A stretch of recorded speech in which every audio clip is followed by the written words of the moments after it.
তোমারে জানাই যেতে হবে যশোমতীর কাছে, বাঁচবে না কানাই।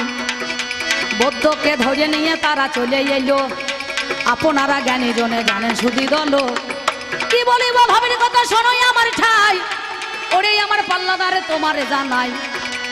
এইবারে মা যশোদার কাছে বসে গেল, জননীকে ও বাবারে বলিতে লাগিল, মা জননী দরদিনী শোনোই আমার ঠাই, কিছু কথা বলতে মাগো তোমাকে যে চাই।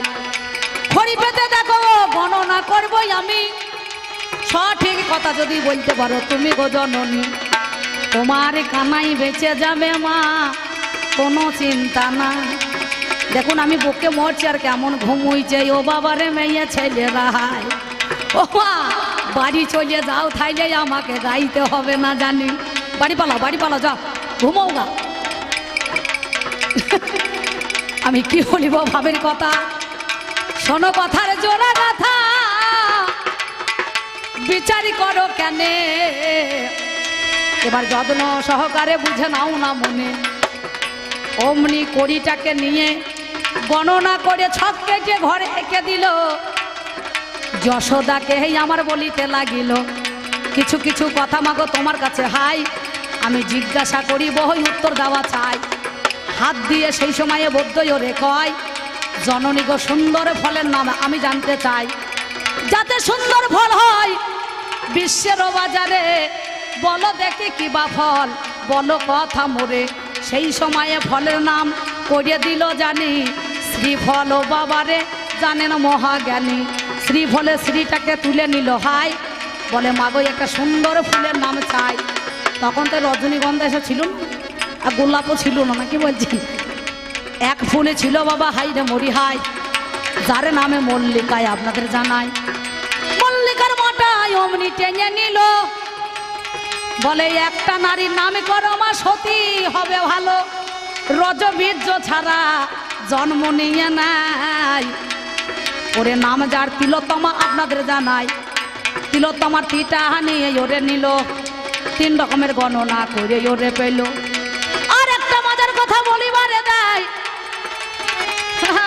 বুঝতে পারছি দাঁড়ান বসুনকে হয় দেখো, এমন সময় বলি কথা তোমারে জানাই। আর একটা রাজার নামে করতে পারো তুমি, দাম্ভিক রাজা হয় জানেন মহাজ্ঞানী।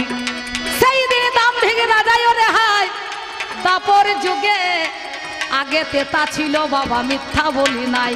তেতা যুগের রাজা সেজন রাবণ হইল, রাবণ রাজার রাটাকে অমনি কেটে নিল। আর একটা মজার কথা বলিবারে দেয়, মা জননী সুন্দর একটা গ্রামের নামে করা চাই। উত্তরপ্রদেশে একটা গ্রাম বাবা ছিল, নাম যার ধাত্রী গ্রাম জানেন শুধু দল। তাই ভেবে আমরা ভেবেন না যে সমুদ্রগড় ধাত্রী গ্রাম, এটা বললে হবে না। ধাত্রী গ্রামের ধাটাকে নিয়ে নিল, বৌদ্ধ আমার গণনা করে দেখিবারে পেল। শোনো মা জননী তোমার কাছে বলছি কথাই আমি, শোনে নাও না কানে। শ্রীমতী রাধারানীকে বাই আছে বলো না যতনে, যশোদা বলে কি বা হবে,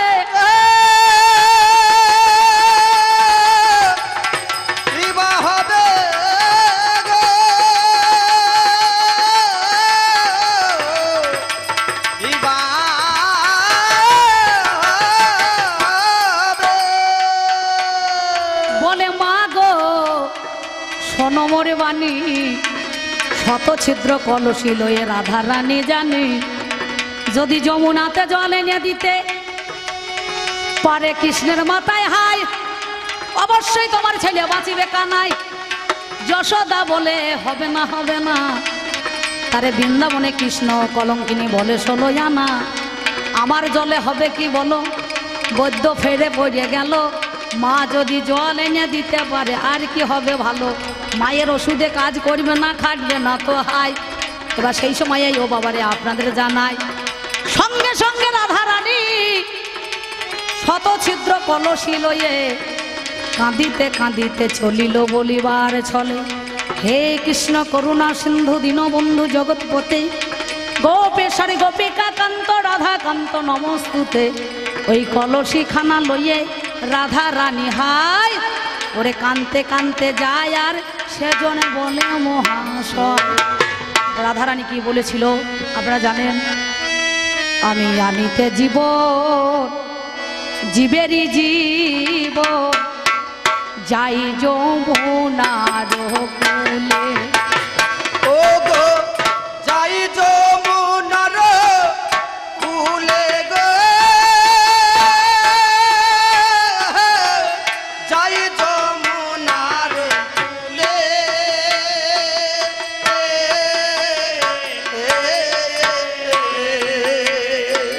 কেন বলুন দেখিনি? আমি আনিতে জীব জীবেরই জীবন যাই যমুনার কূলে গো, যাই যমুনার কূলে।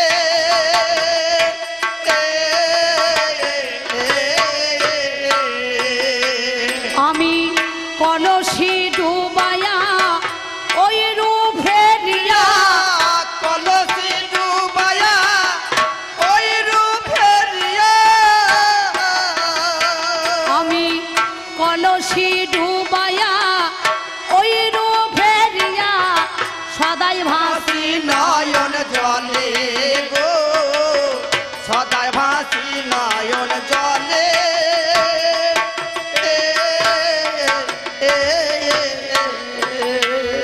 আমি হা কৃষ্ণ করুণা সিন্ধু বলে, হা কৃষ্ণ করুণা সিন্ধু বলে। আমি সদাই ভাসি নয়নের জলে, হা কৃষ্ণ করুণা সিন্ধু বলে। সদাই ভাসি নয়নের জলে।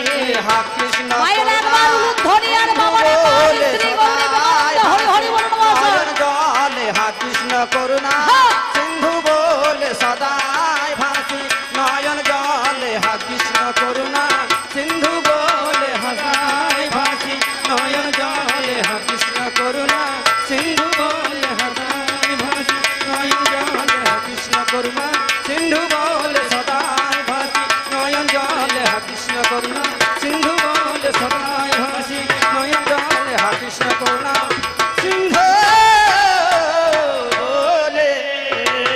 সেদিনে যদি রাধারানী পদছিদ্র কলসি লয়ে জল যদি না এনে দিত মাথায়, তাহলে ভগবান বাঁচত বলুন তো?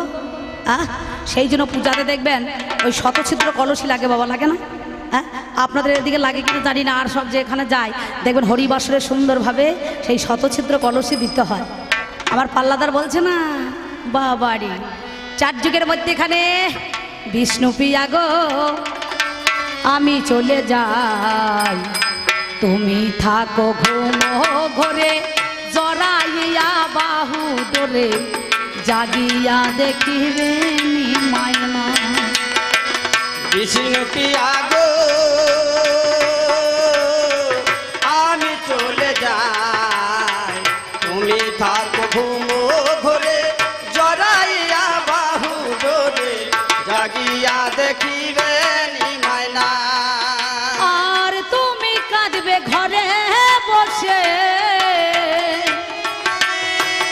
আমি কাঁদবো দেশে দেশে, জগৎবাসী দেখিবে সবাই জগৎবাসী দেখিবে। ওপরকার পাতাটা তো পড়ছো, কিন্তু তলাকার পাতাটা কই হাত দিচ্ছ না তো। কি বলে বলুন দেখিনি? কি কথা? আবার বাবারা জানে কথাটা কি? নিমাই বলে বিষ্ণু প্রিয়া করি নিবেদন, আমি একদিনের জন্য যদি চলে যাই বর্ণনা এখন, তাতে কি তোমার কোনো দুঃখ বলো আছে ওরে জানি? আমার বিষ্ণু প্রিয়া বলে না, শোনো গৌরী গুণমণি, তুমি যদি একদিনের জন্য চলে যাও তাতে আমার কোনো দুঃখ নাই। বলো দুদিনের জন্য যদি আমি যাই তাতে তোমার কোনো দুঃখ আছে? বলে না। বলে 3 দিনের জন্য যদি আমি চলে যাই তাতে তোমার কোনো দুঃখ আছে? বলে না।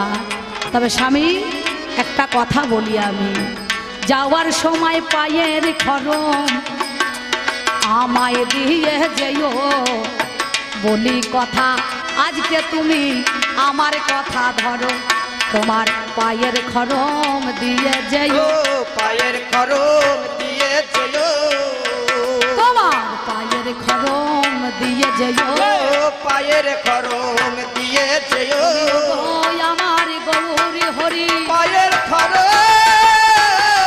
দিয়ে যেও। এই, সেই সতী নারী তার স্বামী চলে গেল, স্বামী কি করেছে, ভালো কাজ করেছে। প্রথমে লক্ষ্মী পিয়া মারা গেল, বউটা সহ্য হইল না, চাষ করবি কি করে, জমি যদি মনে করুন একবার জল থাকে তাহলে হবে। লক্ষ্মী পিয়া মারা গেল, বিষ্ণু পিয়াকে বিয়ে করলো, তাতেও হইল না, মা কাঁদিয়ে বউ কাঁদিয়ে নিমাই করলো কি সন্ন্যাস নিয়ে চলে গেল, তাতেও হলো না। গোপনে একটা মেয়ে ছেলে নাম যার সার্বভৌম পণ্ডিত, তার একটা মেয়ে সাথী কন্যা, তাকে গোপনে ভজন সঙ্গিনী করেছিল, করে না বাবা, তাতেও হলো না। সচী মাতা বলেছিল, ওরে নিমাই যাস না চলে নদিয়া ছেড়ে, ওরে নিমাই যাস না চলে নদিয়া ছেড়ে, ওরে নিমাই যাস না চলে নদিয়া ছেড়ে, ওরে ও নিমাই যাস না চলে, ওরে ও নিমাই যাস না চলে, ওরে নিমাই যাস না চলে নদিয়া ছেড়ে, ওরে নিমাই যাস না চলে নদিয়া ছেড়ে। নিমাই তো কথা দিয়েছিল সচী মাতার রন্ধনে, বিষ্ণু পিয়া শয়নে, শিবা সাঙ্গিনে নাম সংকীর্তনের মাঝখানে, নাকি বাবা? তাহলে এটা হলো না। বর্ধমান জেলায় এলো, সবার আছে জানা, সত্যি করে দিয়ে যাই তোমারও ঠিকানা, কি করিলে আমার তুমি কর্ময় রে হাই, ওরে যে কথা বলতে লজ্জায় মানুষ বড় পায়। লজ্জাটা কি? একদিনে গৌর হরি জীবিকে চেতনে করার তরি, কাটুয়ারে কাঞ্চনে নগরেতে এলো, কেশব ভারতীর কাছে দীক্ষা নিয়েছিল, মধুনাপিদের কাছে মাতার কেশে মন্ডন করে হায়, আমার জীবের দ্বারে দ্বারে গৌর নাম বিলাতে যায়, এদিকেতে কি হইল জানেন মহাজ্ঞানী, ওই বর্ধমান আমার জেলায় ওরে শুনি, দেনুর পুষ্টির গ্রাম আছে সবার জানা, তাহারও কথা বলি জানেন 16 আনা, সেইখানেতেই একটাই আমার রমণী রয়, বাল্য বিধবা সেই নারী হয়, নাম যার নারায়ণী ভেবে দেখুন মনে, 8 বছর বয়সে তার স্বামী মারা গেল, বাবা বুঝে নাও না কেন, শিবাসের ভাইজি সে জনরে হইল, ননীল পণ্ডিতের মেয়ে জানেন সুধী দল, কুমারহট্ট নগরে গ্রাম তার রয়, বৈকুণ্ঠ দাস তার স্বামী ছিল জানেন মহাশয়, এইবার গৌর আমার নগরে নগরে ভ্রমণে করতে গেল, দেখো বিচার করে, জীবের দ্বারে দ্বারে গৌর হরি যায়, সেবা নেওয়ার পরে আপনাদের জানায়, অমনি শিবা সাঙ্গিনায় গৌর দাঁড়িয়ে পড়িল, আজকে সেবা নেব কথা নয় নকল, এবার কি করিল নারায়ণী গৌরের জন্য হাই, জীবের দ্বারে দ্বারে ভিক্ষা করতে যায়, নগরে নগরেই আমার ভিক্ষা করিয়ে জানি, ও বাবারে চলে এলো জানেন মহাজ্ঞানী, এবার ভিক্ষা করে নিয়ে এসে গৌর আমার সেইখানেতে ধাই, তার যত্ন সহকারে বাবা সেবা দিল মহাশয়, শিবাস আঙ্গিনায় গৌর হরির সেবা যখন দিয়ে দিল, নারায়ণী স্নান করতে গিয়েছিল, প্রসাদ নিয়ে সাথে সাথে চলে গেল, নাকি বলছেন? ওই জন্য কি বলেছে, গুরু করো জেনে আর প্রসাদ মরটই নিয়ে। আচ্ছা আপনারা বলুন তো, যে বৈষ্ণবরা একাদশী করে, বেটা ছেলে কোনো একাদশী করে, সেই একাদশী কোটা কে গো? সব কোটা মেয়ে ছেলে, নাকি বাবা? হ্যাঁ কি না? সে কোটা সব মেয়ে ছেলে। তারপরে তত্ত্ব রসবিত্র জ্ঞান মঞ্জুরি পড়ি দেখেছেন, ওই যে উনি বললেন না 4টে কৃষ্ণ 4টে আমার 8টা হরে, হ্যাঁ এই হরে কোটা কে? সব কোটা মেয়ে ছেলে, নাকি বলছেন? হ্যাঁ, রাধারানী, চন্দ্রাবলী, সুবাসিনী, শেষনাগ, সাবিত্রী, সিংহাসনী, সুদর্শনী নাই, রেবতী নাই বাবা, এ কোটা সব আহ্লাদিনী শক্তি, কুলকুণ্ডলিনী যেমন আছে তেমনি এই হরে কোটাও সব নারী রয়েছে। এই নারী ছাড়া জগতে চলবে না, তাহলে কত ভালো। হ্যাঁ, পদধূলি দিয়ে সেদিন নামাবলী জন্ম হয়েছে, হয় নাই? তাহলে আমি কোন জায়গাতে রয়েছে একবার ভেবে দেখেছ? হ্যাঁ, খুঁড়িয়ে বড় হতে চাইছো কেন? তলাকার মাল তলায় পড়ি থাকো, বেশি উপর ওঠার চেষ্টা করুন না, বুঝতে পেরেছ? হ্যাঁ, নাহলে একবার টুটিতে ভুটিতে পা দিয়ে টিপে ধরে থাকলে না একবারে কি দশা হবে দেখেছো, বুঝতে পারি? জোর করে সব জিনিস আদায় করা যায় না। গৌরহরির একটা নাম শুনেছেন? এ নাম কে আনিল রে, কোথায় ছিল রে? মধুমাকা হরিনাম। নদিয়া নগরে সচিবতার গহরে জন্ম নিল নিমাই চাঁদ গানটা শোনেন না মাঝে মাঝে গায় না বাউলওয়ালারা? হ্যাঁ কি বলছেন? তাহলে সেই নামটা কোথায় ছিল? নামের জন্মটা কোথায় হলো? কিশোরী ভান্ডারী। কিশোরীটাকে মেয়ে ছেলে, এটা পুরুষ নয় বটে। তাহলে কিশোরী কিশোরী কিশোরী কিশোরী ভান্ডারী নামের জন্ম হলো। নামটা আনলো কে? কিসে করে? ঝোলাতে না, তিলকে না, মাথাতে না, পাগড়িতে না, নামটা এনেছিল মাটির পাত্র করে। নাম আনতে আনতে মাটির পাত্র ভেঙে ফেলাইলো, তাই তো কলসির কানা দিয়ে জগায় মাদায় একবারে মাথাটা ফাটিয়ে দিল। যা, শুধু কি নিতাইয়ের মাথা ফাটা? ঘরে ঘরে তোর মতো যত নিতাই আছে সবারই মাথা ফেটে গিয়েছে, সবারই মাথা ফেটে গিয়েছে। কৃষ্ণ প্রেমানন্দে একবার হরি হরি বল। সবারই মাথা ফেটে গিয়েছে। কি বাবা, শুধু এর মাথা ফাটা? সবারই মাথা ফেটে গিয়েছে নাকি বলছেন?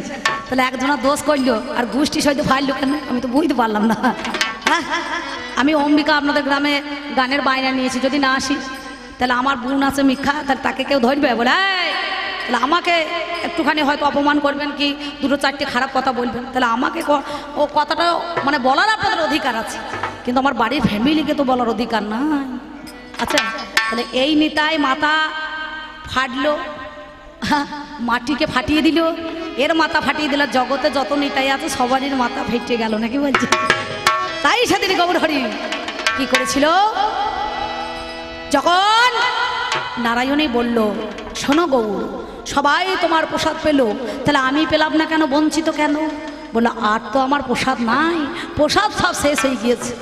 মুখ শুদ্ধ হয়েছিল আমার, তার মূল্য জানি, তারে আমার পানের পিজ বাবা জানেন মহাজ্ঞানী। অনেকে তারে বলে থাকে হাই, আপনারা জ্ঞানী জনে জানেন মহাশয়। ওই দেখো পানের পিজ পড়েই আছে, হাই রে মরি হাই। ওরে আমার নারায়ণী তোমার কাছে গাই, যদি মহাপ্রসাদ বলে তুমি ভক্ষণ করতে পারো, ওরে একটুখানি আজকে আমার কথা ধরো। এবার মহাপ্রসাদ বলে আমার নারায়ণী হাই, যেই না খাইয়েছে প্রসাদ বাবা মিথ্যা বলি না। অমনি বিধবা মেয়ে ছেলে 1 মাস 2 মাস 3 মাস 4 মাস 5 মাস গর্ভ হয়ে গেল নাকি বলছেন? এবার পাড়ার যত মেয়েরা সব কানাকানি করছে ছেলেগুলো, বলে বিধবা মেয়ে স্বামী নাই ঘরে নাকি বাবা, তাহলে কেমন করে গর্ভে সন্তান ধারণ করে? এই শিবাসের কাছে যখন এই কথাটা পৌঁছে গেল, শিবাস বলছে, নারায়ণী তুই আমার কুলে কালি দিয়ে দিলি, যা তোর মরাই ভালো, বেঁচে থেকে দরকার নাই। তখন একটা দড়িয়ার কলসি নিয়ে ওই দেরুরপুশ্রী গ্রাম থেকে কাটোয়ার কাছে দাঁই হাঁটাতে দেখবেন, দাঁই হাটের ঘাটে ওই দড়িটাকে কলসির মুখে বেঁধে কলসিতে বালি ভরে নিজের গলায় বেঁধে যে ঝাঁপ দিতে গেল, আর গর্ভ থেকে ছেলে বলেছিল, মা মরো না, এই উত্তরটা আমি দিয়ে দেবো নাকি বলছেন? হ্যাঁ, তাহলে সেদিন শ্রী গৌরাঙ্গ পিতা আমার নিত্যানন্দ গুরু বৃন্দাবন দাস নাম ধরেছি বাঞ্ছা কল্পতরু, অজনী সম্ভব হয়ে এলাম, বিনা রজে বিনা বীর্যে জন্ম নিয়ে নিলাম নাকি? এই জগৎ সংসারে নারীর কাজটা কি, কিন্তু সেই নারীকে এই পুরুষ সমাজ কলঙ্কিত করেছে নাকি বলছেন? নারী হচ্ছে নারকেলের মালা, ছোবরা সদ্য কামড় মারলে দাঁত ভেঙে যাবে, ছোবরাটাকে ছাড়াতে হবে, তার ভিতরে একটা মালাই বেরোবে, মালাই। তার জন্য দেখবেন এই হ্যাঁ কিন্নাহারে বাজারে যত বাবাজিরা যায় না, তে কোনা ঝোলা সাধন ভজন করবি তো নারিকেলে নারিকেলে নারিকেলে নারিকেলে, এই আধখানা নারকেলের মালাই ভরা দেখবেন। কাঁসার গ্লাসে জল দিলে খাবে না, মাটির পাত্রে দিলে খাবে না, ওই তে কোনা ঝোলা থেকে একবারে নারকেলের মালাইটা বার করে দেবেন, চা খেয়ে শুরু করে মেরে ফেলাবে নাকি বলছে? হ্যাঁ হ্যাঁ, সঙ্গে সঙ্গে ওই মালাটাকে আঘাত করতে হবে, তার ভিতরে জল বেরোবে, তার উপরে শ্বাস থাকবে নাকি বলছেন? হ্যাঁ, আর সঙ্গে সঙ্গে এক পিস করে সেটাকে তুলে বদনে দিলে পারে, কেউ যদি কয়েসের দ্বারা চাপন মারেন তবেই কিন্তু রস বেরোবে নাকি বাবা? আর যদি এর মতো বুড়ো ডোগরা মনে করুন ফোগলা দাঁতে খায়, হ্যাঁ দান নাই ফাঁকুম ফাঁকুম করিয়ে, তাহলে এ গাল ওগাল করতে করতে কুত করে গিলে দেয়, তাহলে কী করে হবে? স্বাদ পাবে, ঘোড়ার ডিম পাবে, বুঝতে পারছেন? থামো, নারী চরিত্রের ভিতরে এতটা রস, মানুষ তখন ছাড়ে ছাড়, দেবতারা জানতে পারে না, দেবতারা জানতে পারে না, তোমার কাছে বলি শোনো জানা, দেবতারা জানতে পারে না। নারী যদি খারাপ না হতো, দেবাদিদেব মহাদেব মাথায় করে তুলে রাখতো না, নারী যদি খারাপ না হইতো, যদি খারাপ হতো তাকে ঝোলাই করে রেখে দিত না, নারী যদি খারাপ হতো তাকে বুকের মধ্যেখানে রাখতো না। তাহলে এখন পর্যন্ত যত কথা দিলাম সব তত্ত্ব দিয়েছি, খারাপ দিয়েছি বাবা? সব কিন্তু শাস্ত্রের কথা আপনাদের কাছে দিয়েছি। আমার এই কাকাবাবু বলিয়েছে, কই সে কাকাবাবু আছে না পালিয়েছে? সে বাড়ি চলে গেছে, চিন্তা নাই। কই গো কাকাবাবু, আপনাকে তো কই দেখতে পাচ্ছি না আমি। তা যাক আছে, কোথাও ফাঁকে ঢুকে আছে মনে হয়। এই দেখো, ওই যে আমার কাকা ঢুকে আছে ফাঁকে। ঠিক আছে, হয়েছে তা। এইবার ছেলে বুড়িকে একটা বলি, কি বলি